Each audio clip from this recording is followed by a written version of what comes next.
প্রায় 5 মাস অপেক্ষার পর অবশেষে চলে গেলাম শ্যামসুন্দরী মায়ের নতুন মন্দিরে।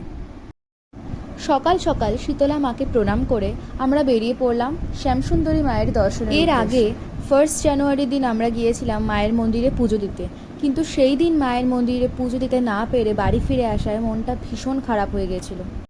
অবশেষে 5 মাস পর আমি আর মা গতকাল চলে গিয়েছিলাম মায়ের নতুন মন্দিরে পুজো দিতে।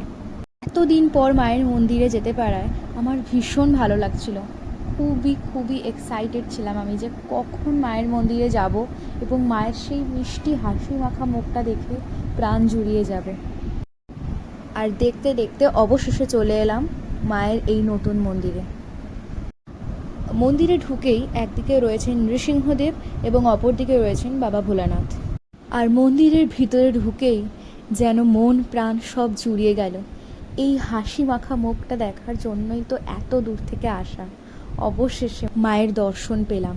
জয় মা শ্যামসুন্দরী।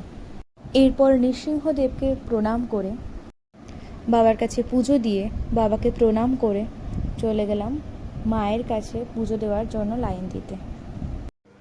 আর এই শাড়িটা মায়ের জন্য পছন্দ করে নিয়ে গিয়েছিলাম।